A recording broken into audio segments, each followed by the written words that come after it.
There's plenty of disappointment to go around tonight in Denver. Fans are upset. Yeah, we get it. They're disappointed. No one likes to lose. 9 News reporter Rachel Krause spent the day at Empower Field. She talked to some of those fans, kind of bummed out after the game. Yeah, definitely a lot of bummed out fans coming left, right, and center out of Empower Field here earlier in the evening. But nobody here is losing hope, ready to see the Broncos learn from the L and move forward. You know, this is a gut check. Sometimes you need that reality check. That check, a loss the Broncos haven't felt since September. Disappointing, but you know what? The sun's going to rise in the morning. You know, I'm not going to go home and cry because they lose this game. They'll be okay. They're going to be all right. My husband said, babe, be prepared for a loss. We need to lose. And I'm like, shut your mouth. But it'll humble us, and we are already in the playoffs. You don't want to go into a Super Bowl run, you know, with an 11-game win streak. Perhaps no one in Empower Stadium is split as Alejandro and Christian Barone. Yeah, little brother rivalry. Each brother experiencing a very different game. It was fun, but sad. It was sad. How was the game for you? It was great. Duval! That's what I have to hear all game. Alejandro celebrating to Christian's chagrin. Yep, he was, and all the fans were sad. The 34-20 loss, tough, but fans hope it's only a speed bump in a stellar season. Definitely. Yes. And we believe. We're not complaining.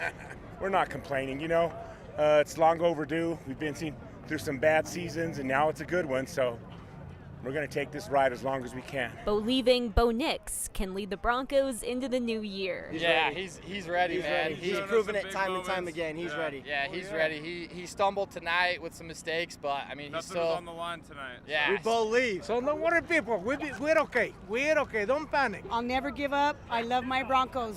Go Broncos! Go Broncos! Love you. Win or lose, baby. Now, despite the loss today, a lot of the fans I spoke with there say that they're feeling really hopeful that the Broncos are going to be able to kick the Chiefs' butt on Christmas and ready to see what they can do when the playoffs begin.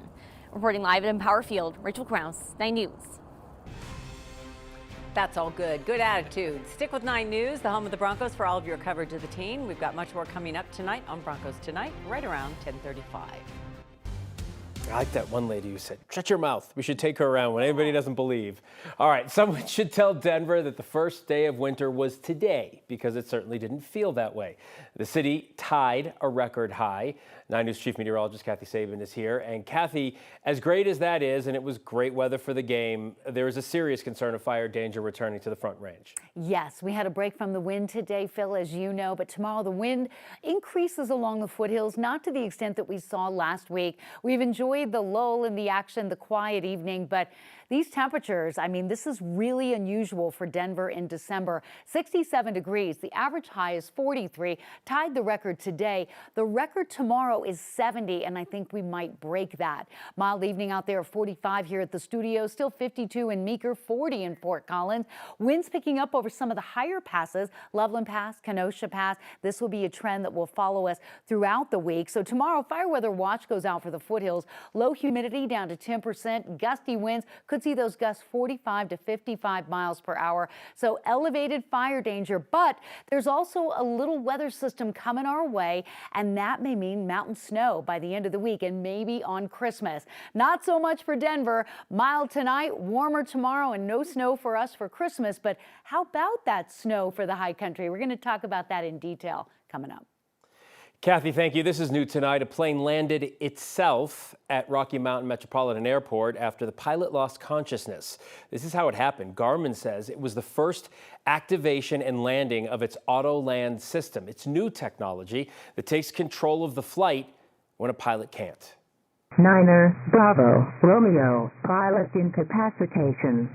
2 miles south of Kilo, Bravo, Juliet, Charlie, emergency auto land in 19 minutes. The computer is estimating to be on the ground here in a few minutes, and they are doing auto land procedures. We are expecting them to kind of stop on the runway. The computer is estimating. Just amazing. This happened yesterday afternoon. The airport tells us the plane landed safely. We don't know how the pilot is doing right now or if anybody else was on board. Garmin says it will share additional details at the appropriate time. We will certainly keep you up to date.